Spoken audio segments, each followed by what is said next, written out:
Hello, ladies and gentlemen. Once again, we are counting down to another very exciting, very packed, enjoyable breakfast show this Thursday at 8 a.m. So much to talk about. Great guests to interview and question. Lots going on in the news, and possibly a little bit of talk about the football. How are you, David, my friend? Are you excited about the big show on Thursday? Yeah, no, absolutely. It's going to be another cracking Thursday morning. Got some great guests lined up. We're going to be talking about the football. We're going to be digesting, kind of looking in and analysing and kind of linking it back to business and how maybe, things could have been different if things were done in a different way. And business is exactly the same. We make these decisions. We take these choices. We take the relevant, educated and informed risks, and we get to the end and we think, well, if I'd have done it like this or like that, would it have been different? What would the outcome have been? So we'll look more about the football and how it links closely to business. It's going to be a great show. The guests, looking really forward to coming on. They've already been tweeting and posting out there on social media platforms. So look forward to welcoming them onto the show as well. I'm supporting England. Look, I've got the England flag is still there. Mate. You are on it. And hindsight is interesting, right? In business, in sport, the benefit of hindsight. I'd be fascinated on Thursday. Lovely audience. Let us know what moments of hindsight have you really learned from? What's happened and what did you learn? And if you could go back in time, what would you change? Ooh. Yeah, interesting. A big discussion about hindsight. And all these social channels that our lovely guests are posting to, they look fresh and new and exciting, my friend. Look at the chat box magic that is happening. We've been working some magic over the last couple of weeks. Some of you probably remember we were transitioning from Uni TV into Chatbox Productions. We are pretty much there. The website launched at the beginning of this week. The new social channels are up and live, and we're building on those. Look, I've even got an Alexa going off in the background telling me there's something going on. Guys, Alexa, shut up. Having a virtual assistant is really useful because she keeps you on track and on time.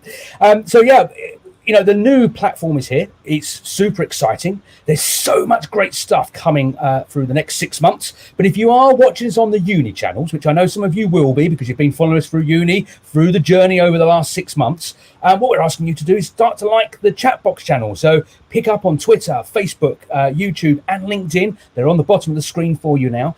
Do follow us on those channels because eventually we will probably stop streaming to the Uni channel and put all our focus into Chatbox.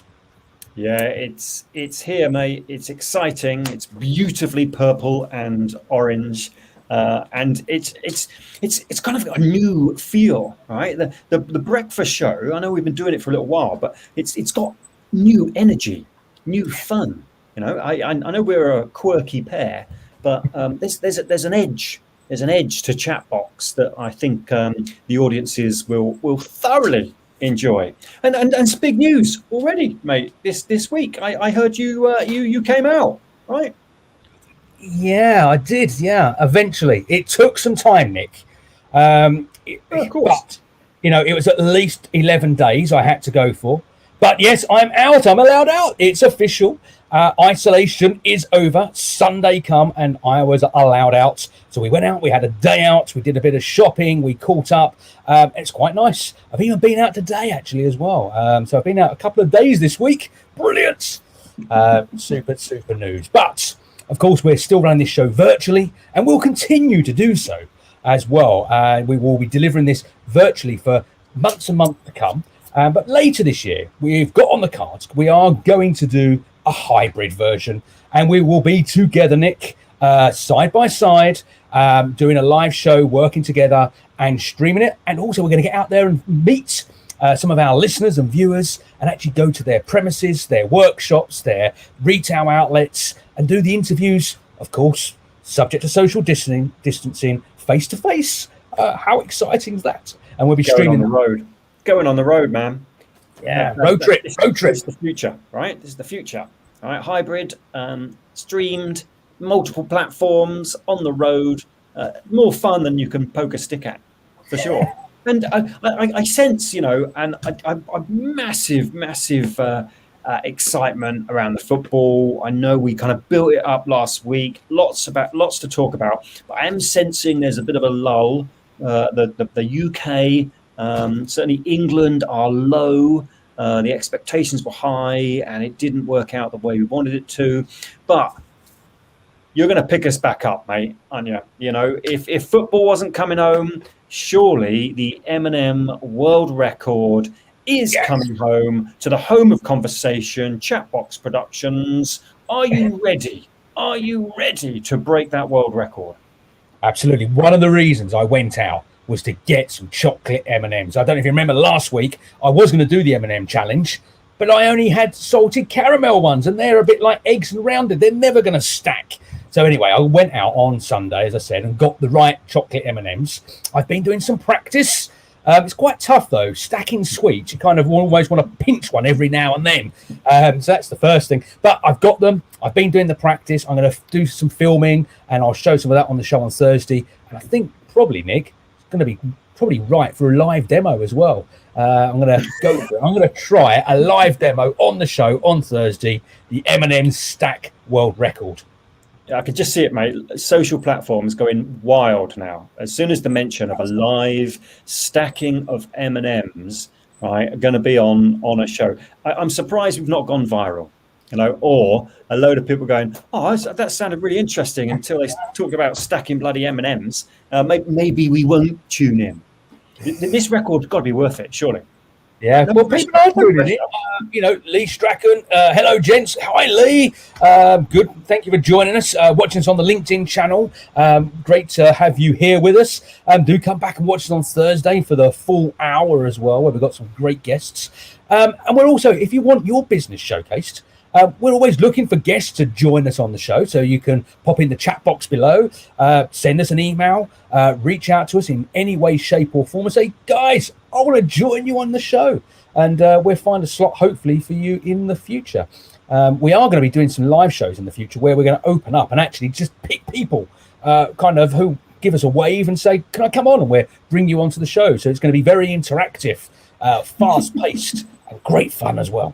Yeah, how dangerous is that? Love it. Absolutely love it. So who is on the show this week, mate? Which are lovely guests have we got lined up for our lovely audience? Okay, so we've got, potentially 3 fantastic guests onto the show this week.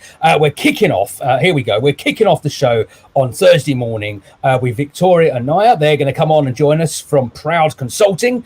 And then we're following up after that with Iain Wicks. And Iain Wicks is coming onto the show. I've known Iain for quite a number of years, actually, and he's going to be joining us from Stone Communications and going to be talking about a lot around PR and marketing and all that great stuff as well. So it's going to be a show not to be missed.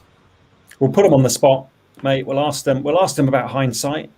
I do love to hear kind of where people have made let's say poor decisions or decisions that didn't really work out, and what they did about it. How did they fix that? What did they do differently? And I know you and I, mate, we've been in business long enough to have had many examples where you kick yourself, think, yep, won't be doing that again in a hurry. I have got a secret, actually.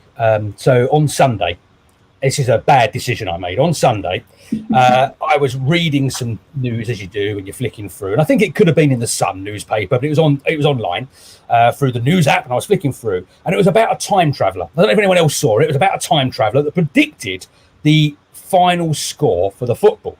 Now, I'm not a big gambler, but I think I said in the last week's show I had put a bet on England to win and various combinations. I think I did about £35-40 in total of just fun bets, really, to get behind, the nation. But I read this article about this time traveller that had come back, and he predicted a lot of the scores throughout the championship. And he got to the finals, and he predicted England-Italy final, but Italy were going to win 2-1. And he named the goal scorer as well. So I thought, you know what? I'm not a big time travel, person, but what if it's true? I'd be kicking myself after the game if Italy won 2-1 and it named the goal scorer. I went on and did a bet. I went on bet on Italy, just in case. And guess what? Well, they won, but I didn't win because I didn't get the goal scorer and stuff. What sort of time traveller, right, comes back with he's seen the games already, and he gets the score wrong. That you know what kind of time traveler that is, mate? I'll try not to swear. It's not a very good one. Not a very good time. Well, who knows? It's the time traveling process might be complex for one's memory. Who knows? And if he did, he would have probably won a number of lotteries by now, and predicted many other things. So anyway, it was just one of those kind of. I only put like £2 on it. It was just in case. And it was going to return about 25 quid. It weren't really worth it, but it was just again a bit of fun. But anyway, is time travel possible? I know we're a business show, but is it possible? Is anyone out there? Do they think that some people say, well, you can come back in time, but you can't go forward. Look, I'm no scientist here, and I'm not kind of in that mindset, but I like a bit of sci-fi. So if you are watching this show and you know a little bit about time travel, we'd love you to come on the show and explain to us how it works. The folding of the continuum and space-time and stuff like that. Be great. But don't come on if you're a Star Trek fan. If you've already seen the show, because you can travel through time, let us know how it was. Let us know what bits we should cut out and what bits we should talk more about. Give us a heads up. Thanks very much. Oh, brilliant. Anyway, look, we've come probably to the end of this shout out for this week. It's great to have you tuning in and join us. Remember, if you do want to shout out come Thursday, do look us up. Join the show from 8 o'clock on BST time, UK time. We are streaming all over the world. We had followers from Australia last week, the USA. So we are reaching other places that business shows do not reach. That's what it's all about. So this Thursday at 8 a.m. We look forward to seeing you then. Till then, bye-bye. On the fun.